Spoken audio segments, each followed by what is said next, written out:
आखिर एक बार उत्तर प्रदेश में फिर वो तस्वीर निकलकर सामने आई जो शायद किसी भी आम नागरिक ने ऐसी उम्मीद नहीं कर रखे थे। वो तस्वीर देखिए कि आखिर तस्वीर क्या है। उत्तर प्रदेश का जिला कानपुर देहात और उस कानपुर देहात में योगी आदित्यनाथ की रैली के साथ साथ 1000 करोड़ का 600 करोड़ का शिलान्यास लोकार्पण। लेकिन शायद दुर्भाग्य कहें या मौसम की खराबी कहें, दोनों ने साथ नहीं दिया। उन साथ के साथ साथ वो तस्वीर देखने को मिली जहां पर खाली कुर्सियां इस चीज का गवाह हैं कि जो शायद बीजेपी पार्टी ने या बीजेपी के किसी बड़े नेता ने ऐसी उम्मीद नहीं कर रखी थी कि जो एक तकरीबन 50,000 लोगों के लिए आने की संभावना और उस रैली में पूरी तरीके से इंतजामात जहां पर सीसीटीवी कैमरे से भी लैस कर रखा था। लेकिन ऐसी स्थिति आज पड़ी कि जिसके बाद शायद मानो आम जनमानस पूरी तरीके से निराश होकर लौटा। शायद ये तस्वीरें वो बताती हैं कि जो आम जनमानस अपने अपने तरीके से संसाधन से यहाँ पर पहुंचा था, लेकिन वो मायूसी अपने आप में दर्ज की गई। लेकिन सवाल फिर वही, 4 पायदान पर फंसी सरकार कैसे? सबसे पहली बात, हाई कोर्ट का फैसला, यानी कि हाई कोर्ट ने जो नसीहत दी थी कि जिसके बाद में प्रधानमंत्री नरेंद्र मोदी से भी कहा और प्रदेश के मुखिया योगी आदित्यनाथ से भी कि आप रैलियों को कंट्रोल करने की कोशिश करें, यानी कि रोकने की कोशिश करें और हो सके तो चुनाव टालने की कोशिश करें। ये पहला पॉइंट। दूसरा पॉइंट ये आता है कि जो चुनाव आयोग सुशील चंद्रा ने बीते दिन बताया कि चुनाव तय समय पर ही किए जाएंगे।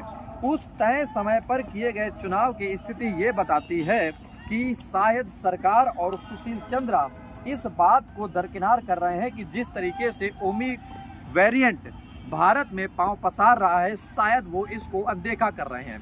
कैसे? अगर आज के 24 घंटे की बात करें तो पूरे भारत में जो केस थे वो लगभग 3 गुना बढ़ चुके हैं। लेकिन दर पर दर अगर यही रैलियां संबोधित करते रहे तो शायद आने वाले वक्त में जो नज़ारा पहले आपने 2020 और 21 और 19 में देखा था, शायद वो तस्वीरें फिर देख पाएंगे। लेकिन एक बात तो तय है कि जो उत्तर प्रदेश के कानपुर देहात में रैली संपन्न होने की बात की गई, जो परिस्थितियां आई, शायद वो उत्तर प्रदेश में इस बात का गवाह है कि शायद उनको जान माल का जो खतरा था वो इससे टल गया। हालांकि भीड़ यहाँ पर पहुंची अपने अपने संसाधन से, अपने अपने तरीके से, लेकिन जो स्थितियां आई शायद वो चीज़ें समझ में नहीं आई लोगों की कि ऐसा क्या हुआ कि मुख्यमंत्री योगी आदित्यनाथ यहाँ क्यों आए, नहीं आए। तो मैं आपको साफ और सीधी सरल भाषा में बताएं कि यहाँ का जो मौसम था, उस मौसम के बावजूद कई बार उनके हेलीकॉप्टर ने आने का प्रयास किया, लेकिन विजिबिलिटी कम होने के कारण वो यहाँ पर लैंड नहीं कर सका।